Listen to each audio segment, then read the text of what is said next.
Hello students, today our topic is physical requirements या फिर conditions जो भी एनिमल सेल कल्चर की टेक्निक के दौरान हमें चाहिए होती हैं।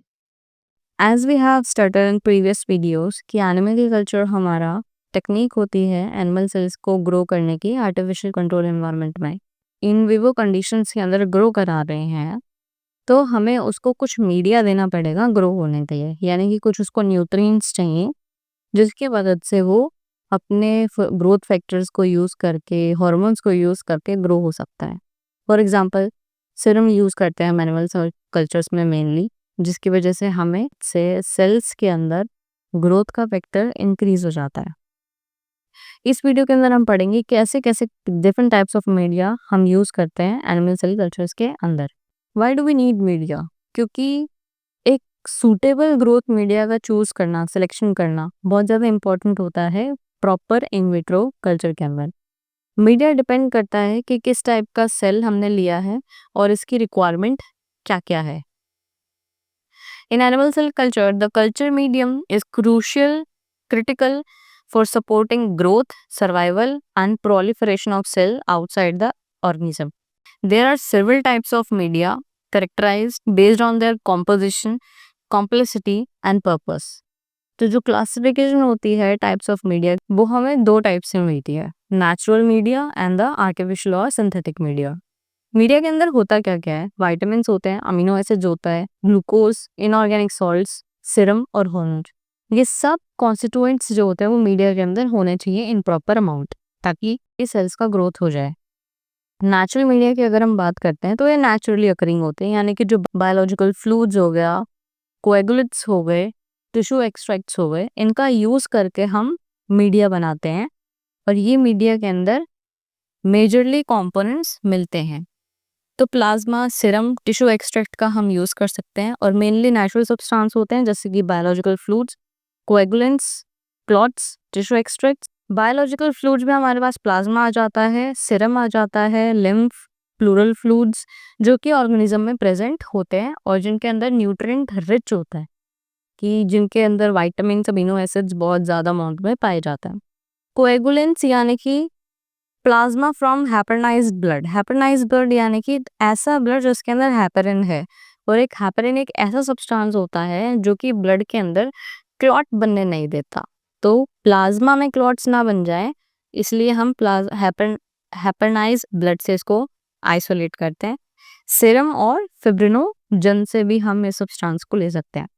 टिश्यू एक्सट्रैक्ट यानी हम किसी भी टिश्यू को एक्सट्रैक्ट करा के उसको मीडिया में इनोक्यूलेट कर सकते हैं और जिसकी मदद से हमारा जो मीडिया है वो न्यूट्रिएंट रिच हो जाता है। अब टिश्यू एक्सट्रैक्ट में किस चीज़ के एक्सट्रैक्ट ले सकते हैं? Extract of chick embryo, liver, spleen and even the we can use bone marrow.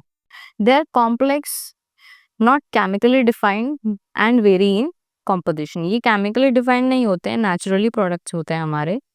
जैसे कि अगर हम प्लाज्मा क्लॉट की बात कर रहे होते हैं तो हमारे पास चिक एम्ब्रॉय प्लाज्मा यूज होता है, ताकि हम सीरम का हम यूज करते हैं फीटल बोवाइन सीरम में, ताकि हमारे पास हार्मोन, ग्रोथ फैक्टर्स आ सकें। और जो प्राइमरी कल्चर्स होते हैं उनको मोस्टली नेचुरल मीडिया सपोर्ट कर रहे होते हैं, क्योंकि हमें उनकी जो न्यूट्रिशनल रिक्वायरमेंट होती है कुछ सेल्स की हमें पता नहीं होती है। तो मोस्टली जो न्यूट्रिशनल रिक्वायरमेंट होती है वो हमारे सीरम, प्लाज्मा और एक्सट्रैक्ट ऑफ टिश्यूज से हमारी वो फुलफिल हो जाती है। That's why they support the primary cultures.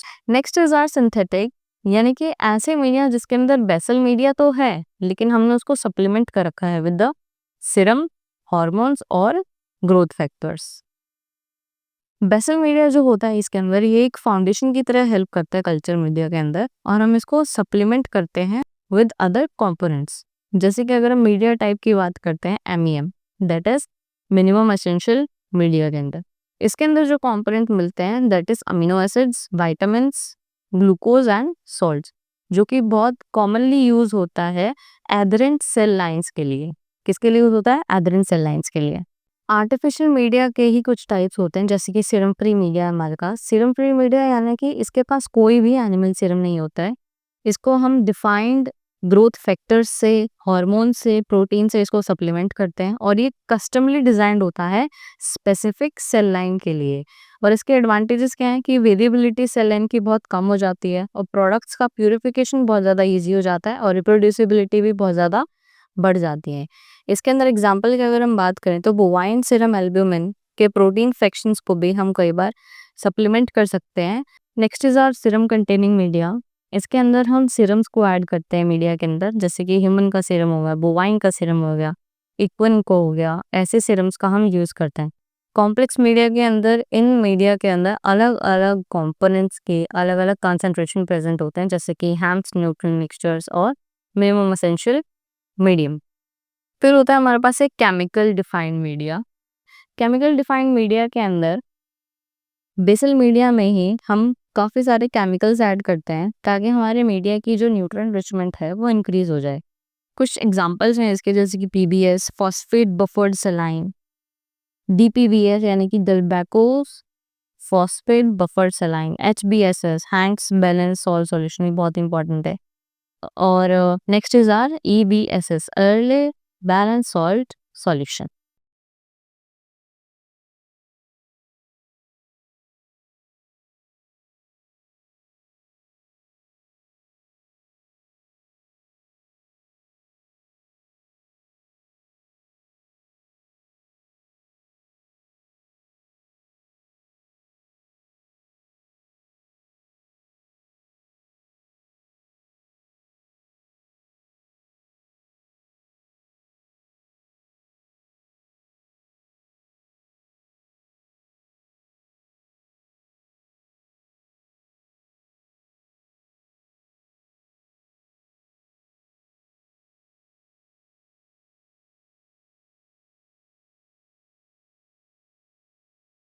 Next is our कि हमारे पास जो सीरम कंटेनिंग मीडिया होते हैं उनके अंदर सीरम होता है, ऑब्वियस सी बात है। सीरम का हमने सोर्स देख लिया कि हम सीरम को कहाँ से एक्सट्रैक्ट कर रहे हैं।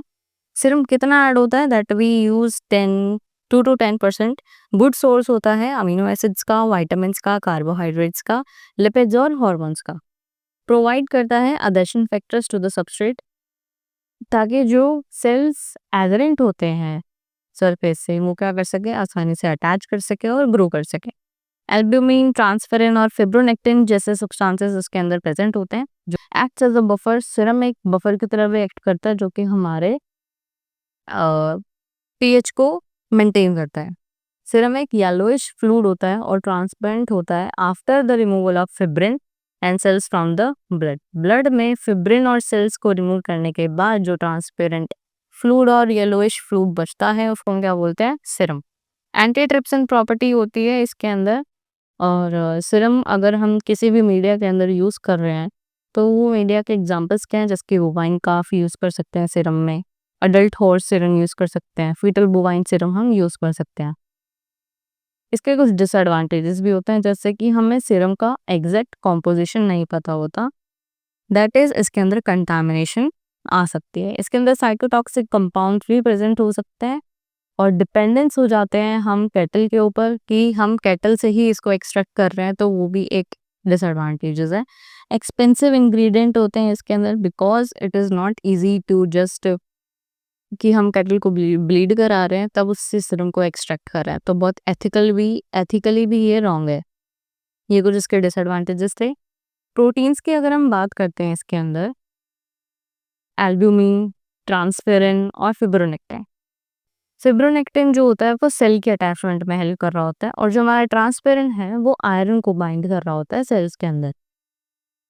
It increases the viscosity of media, media की विस्कोसिटी को बढ़ाता है और स्ट्रेस के कंडीशन को भी ये क्या करता है, रिड्यूस। ये सीरम के अंदर जो प्रोटीन्स होते हैं एल्ब्यूमिन, फिब्रोनेक्टिन, ट्रांसफेरिन, ये उसके फंक्शंस हैं। Next is our growth factors. Growth factors में हमारे पास आता है पीडीजीएफ यानी कि platelets derived growth in fibroblast. Fibroblast के अंदर प्लेटलेट्स जो होते हैं वो ग्रोथ को ड्राइव कर रहे होते हैं, इन्फ्लुएंस कर रहे होते हैं। Next is our TGF beta, differentiation in the epithelial cells. Epithelial cells के अंदर भी डिफरेंशिएशन में हेल्प कर रहे होते हैं कौन, टीजीएफ बीटा। हॉर्मोन्स में हमारे पास इंसुलिन, हाइड्रोकॉर्टिन।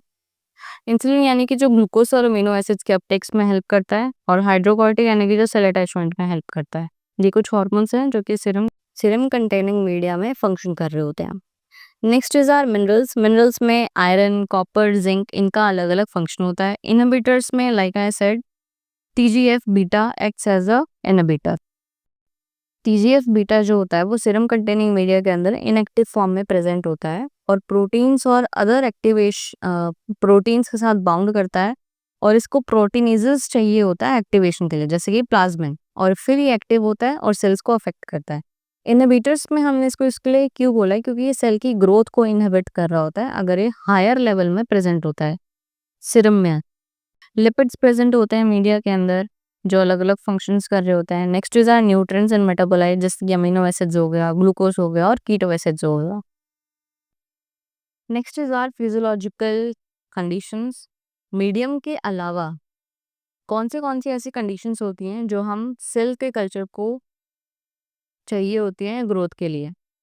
सबसे पहला आता है पीएच। अगर हम मैमेलियन सेल्स को ग्रो करा रहे हैं तो उसको पीएच चाहिए होता है 7.4।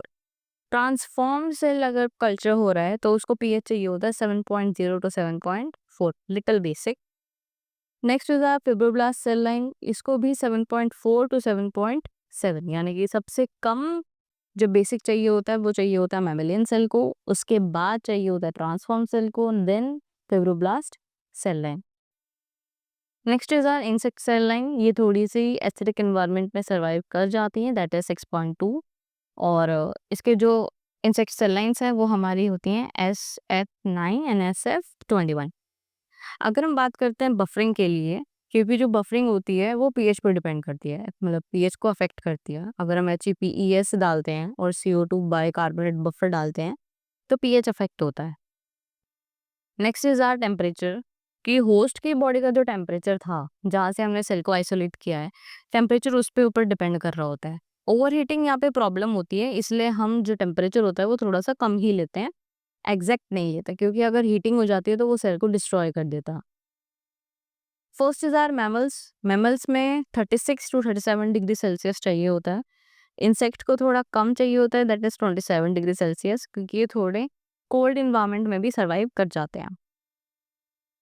27 degree Celsius. Next is our avians, 38.5 degree Celsius इनको चाहिए होता है।